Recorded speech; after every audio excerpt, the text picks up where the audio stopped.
teman-teman. Kalian tahu nggak sih apa itu SDGs? SDGs, apa tuh? SDGs merupakan agenda dari PBB yang dideklarasikan pada tanggal 25 September 2015 dalam pencapaian target pada tahun 2030. SDGs merupakan singkatan dari Sustainable Development Goals, yang jika diartikan dalam bahasa Indonesia artinya adalah pembangunan berkelanjutan. SDGs merupakan agenda PBB yang dideklarasikan pada tanggal 25 September 2015 dalam target pencapaian pada tahun 2030. SDGs mencakup aspek ekonomi, sosial, dan lingkungan yang terdiri dari pengelolaan sumber daya laut, perlindungan ekosistem laut, serta peningkatan kondisi sosial dan ekonomi masyarakat pesisir.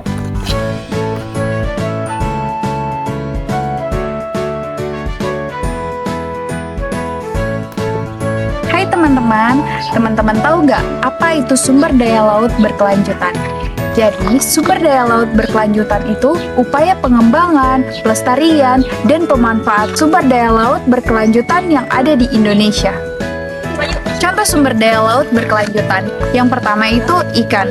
Ikan adalah spesies ikan di laut.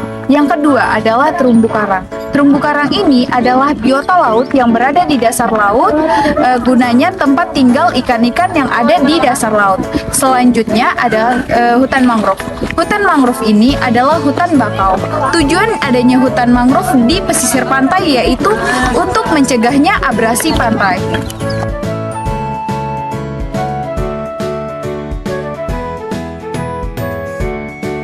Baiklah teman-teman, di sini saya akan menjelaskan mengenai ekonomi masyarakat pesisir pantai.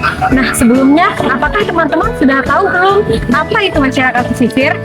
Jadi, masyarakat pesisir adalah masyarakat yang tinggal dan melakukan aktivitas sosial di wilayah pesisir dan lautan. Dalam arti sempit, bahwa masyarakat pesisir memiliki ketergantungan yang sangat tinggi terhadap potensi sumber daya alam yang ada di laut. Sumber daya alam yang ada di laut terdiri menjadi dua, yaitu sumber daya alam yang bisa pulih dan sumber daya alam yang tidak bisa pulih. Nah, sumber daya alam yang bisa pulih terdiri dari hutan bakau, terumbu karang, garam laut, rumput laut, dan ikan. Sedangkan sumber daya alam yang tidak dapat pulih yaitu batu bara, minyak bumi, dan gas alam.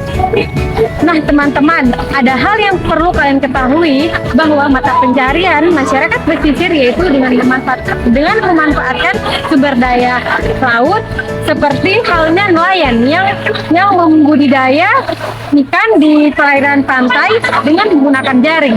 Nah, hasil pembudidayaan tersebut dikelola dengan cara dikeringkan, diasapkan, dan dibuat kerupuk ikan atau abon ikan. Selain memanfaatkan sumber daya yang ada di laut, masyarakat pesisir memiliki penunjang ekonomi yaitu dengan cara membuat warung makan, toko-toko, dan menjadi tukang perahu di wilayah pesisir. Hal tersebut mereka lakukan untuk memenuhi kebutuhan mereka.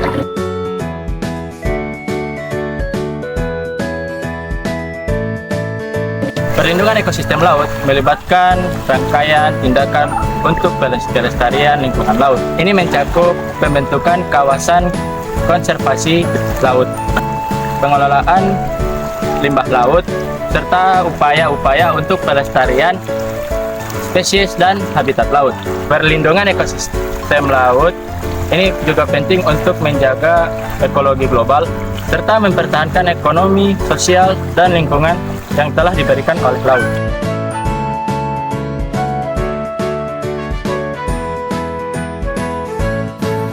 Halo, dengan Clara di sini. Indonesia merupakan salah satu negara yang sangat kaya akan sumber daya alamnya. Salah satunya adalah daerah Gorontalo. Saat ini saya sedang berada di pesisir pantai di daerah Gorontalo.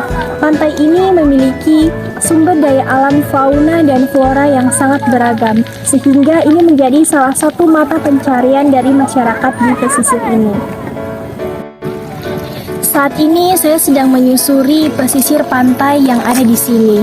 Nah, bisa teman-teman lihat pantai kita yang sangat indah dan kaya akan sumber daya alamnya. Ini memiliki banyak sekali sampah-sampah plastik dan juga limbah masyarakat. Pencemaran lingkungan semakin meningkat karena kurangnya kesadaran dari masyarakat. Banyaknya sampah plastik dan juga limbah masyarakat dapat mengancam ekosistem laut. Oleh karena itu, diperlukannya upaya-upaya yang harus dilakukan oleh masyarakat untuk sebagai upaya menangani kondisi pantai yang semakin rusak. Oleh karena itu, perlunya gerakan kesadaran dari masyarakat dalam menjaga lingkungan, seperti mengedukasi kepada masyarakat bahwa bahaya pencemaran laut dan juga kampanye dalam penggunaan plastik sekali pakai merupakan hal-hal yang sangat efektif.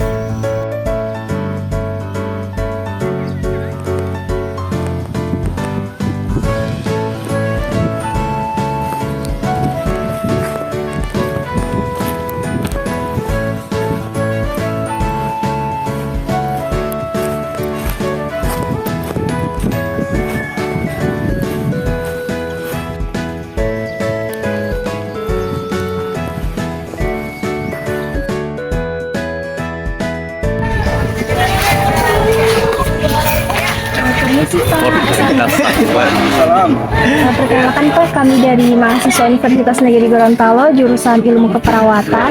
Di sini kami ada mata kuliah kemaritiman ya Pak. Jadi ada sedikit wawancara kepada warga-warga yang di sekitar sini terkait dengan kondisi lingkungan yang ada di sini. Boleh minta waktunya 10 menit Pak? Boleh. Jadi begini Pak, sebelumnya mau perkenalkan dulu Bapak, dengan Bapak siapa? Nama Abbas. Oh, dengan Bapak Abbas. Bapak memang asli penduduk Ya, sini? asli di sini. Oh, asli di sini ya Pak. Lalu apakah pernah ada yang datang mewawancarai sebelumnya seperti ini? Oh, so banyak sekali yang mendatangi sini mahasiswa. Oh iya, jadi sebelum kami memang Ya. sudah ada yang banyak datang mewawancarai ya Pak? Ya. Pak, iya baik. Untuk pengunjung, apakah masih ada yang datang ke sini untuk mengunjungi pantai ini? Kalau pengunjung nanti malam minggu, Oh, hari minggu. Di sini juga jarang kan, belum resmi tanpa wisata. Kalau di sana apa tuh boleh bolang itu Turnai, itu sudah resmi. di sini masih agak Ya. kurangnya, tapi masih ada yang datang. Masih ada. Oh iya, mungkin pertanyaannya akan dilanjutkan. Nah kan Pak, kalau yang dilihat-lihat di pesisir pantai ini ada banyak sampah ya Pak. Menurut Pak, sampah ini berasal dari mana ya Pak? Kalau sampah, ini masalah sampah di sini. Kalau di sini, so banyak orang yang ini, Pak, tahu hari Minggu banyak yang kasih bersih. Ini sampah dari sana, dari Kuala. Dari Kuala Ya, ya. banyak harus bawa sama di sini. Biasa hujan lagi musim hujan, ya. Ini dari apa dulu Kobal kemarin itu banyak sampah terkumpul di sini. Apakah sudah pernah ada pemerintah yang datang, misalnya siapa begitu yang datang ke sini? Nah, untuk kalau membantu? soal itu pemerintahan dari kelurahan, kecamatan, sampai kota, ada juga dari pusat. Cari dari pusat siapa yang perempuan ini? Kenapa kumpul sama-sama orang ya itu? Rumput. Jadi ada program dari pemerintah untuk membantu membersihkan. Ada. Pak, kalau boleh tanya, kalau di sini kan sama yang Pak bilang tadi kan belum resmi Iya, belum. tanpa wisata begitu. Jadi kayak DP ada kebijakan atau peraturan atau pengelolaan ini bagaimana Pak yang bisa mensejahterakan masyarakat di sini, macam program pemerintah yang mengatur ini pantai ini. Menurut Pak ada program-program yang mengatur. Penanganan masyarakat itu masalah di sini. Satunya ini perahu. Ini perahu kan yang duluan ini di sini perahu, baru tapi satu yang kedua kan saya tidak mau. Banyak kalau yang nelayan kan 70% di sini. Jadi 75%-nya itu dari nelayan juga. Iya, nelayan.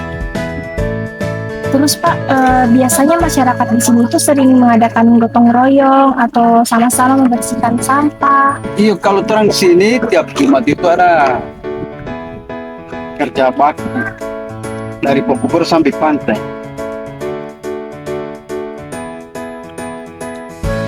Baru Pak, bagaimana kalau misalkannya apa ada peraturan begitu yang menurut Bapak ada yang merugikan atau malah menguntungkan perekonomian di sini, Pak? Oke, ada dua ini masalah ini, menguntungkan masyarakat, merugikan masyarakat. Nah, di sini ada pro dan kontra. Ada yang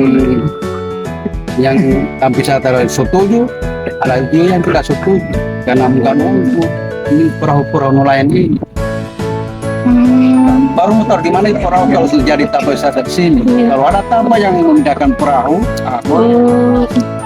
kira-kira 70% setuju dengan tambah wisata ini.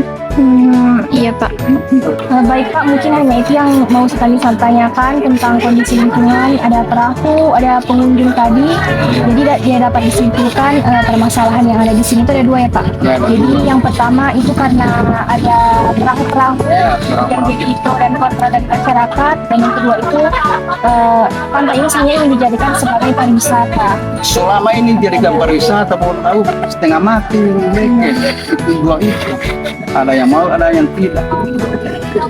Kalau ada tanpa memindahkan perahu, si aman itu terlalu naik. Ya Pak, mungkin hanya itu Pak. Mau permisi dulu Pak. Terima kasih Pak. Ya.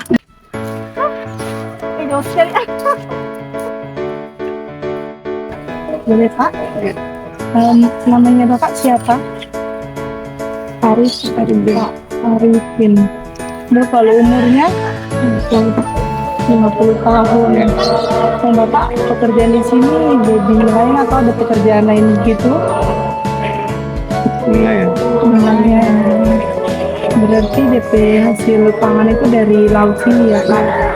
Baru tanggungan yang di rumah sama anak atau begitu berapa orang Pak?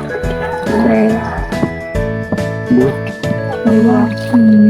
Biasa penghasilan per hari Pak berapa nanti kalau untuk dapat hari-hari ikan itu per hari Pak berapa penghasilan?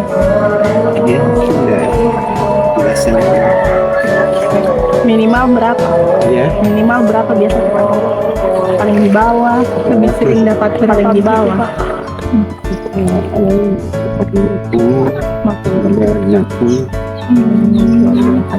Per hari itu. Bagus sih Pak, pernah dapat bantuan dari pemerintah kayak sumbangan dari pemerintah, dapat barang sembako, atau dapat bantuan alat-alat dalam membuat tangkap ikan macam jaring apa gitu. Belum pernah. Kalau bantuan bahan pokok tidak ada, bahan pokok kayak beras apa belum pernah gitu. Tidak ada tuh kami kerja selain nelayan, cuma nelayan. Pak, makasih banyak Pak, mohon maaf mengganggu. Makasih banyak Pak, permisi.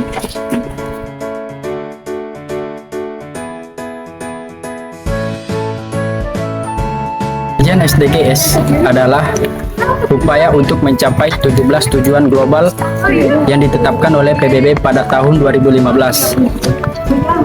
Peran kajian SDGs atau Sustainable Development Goals sangat penting dalam mencapai tujuan pembangunan berkelanjutan ini.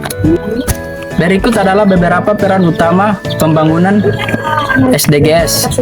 Yang pertama, mengembangkan pemahaman tentang isu-isu SDGs. Yang kedua, mengelola data dan informasi SDGs. Yang ketiga, membangun indikator SDGs. Yang keempat, mengelola kebijakan dan program SDGs. Dan yang kelima adalah membangun kolaborasi dan kemitraan SDGs. Jadi yang pertama yaitu SDGs High Level Panel for Eminent Person atau HLPEP. HLPEP ini bertujuan untuk memberikan saran dan rekomendasi kepada Sekjen PBB mengenai visi untuk mencegah tantangan pembangunan secara global. HLPEP ini mempunyai beberapa tujuan dan target pembangunan dari pasca hingga 2015. Tujuan dan targetnya itu yang pertama mengakhiri kemiskinan, yang kedua pemberdayaan perempuan, yang ketiga menjamin kehidupan yang sehat, yang keempat memastikan ketahanan pangan atau gizi yang baik dan menciptakan lapangan kerja.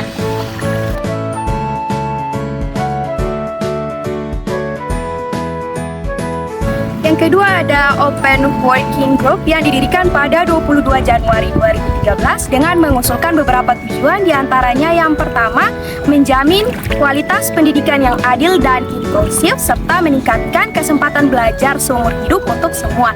Yang kedua menjamin ketersediaan dan manajemen air serta sanitasi yang berkelanjutan. Yang ketiga menjamin pola produksi dan konsumsi yang berkelanjutan. Yang keempat mengurangi ketimpangan dalam dan antar negara. Dan yang terakhir, mengambil tindakan segera untuk memerangi perubahan iklim serta dampaknya. SDGs dari Sustainable Development Solution Network merupakan jaringan independen yang memangku berbagai kepentingan, akademisi, sektor swasta, dan lembaga swadaya masyarakat.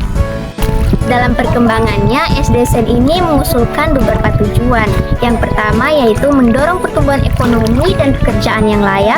Yang kedua, meningkatkan sistem pertanian dan kemakmuran pedesaan. Yang ketiga, memberdayakan kota yang inklusif, produktif, dan tangguh. Kemudian yang terakhir, mentransformasikan tata kelola kota untuk pembangunan yang berkelanjutan.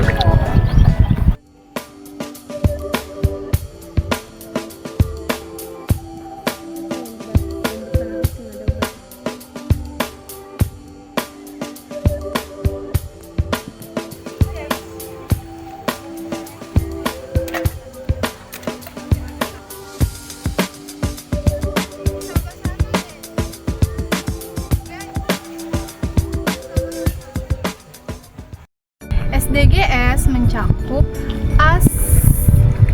aspek SDGs dari Sustainable Development Solution Network merupakan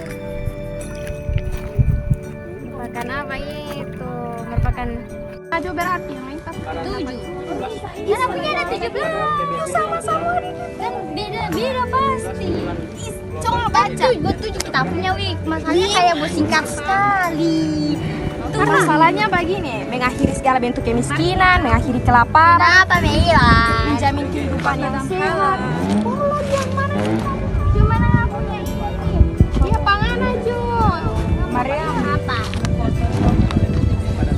Itu Pak. Kajian SDGs adalah upaya yang berisi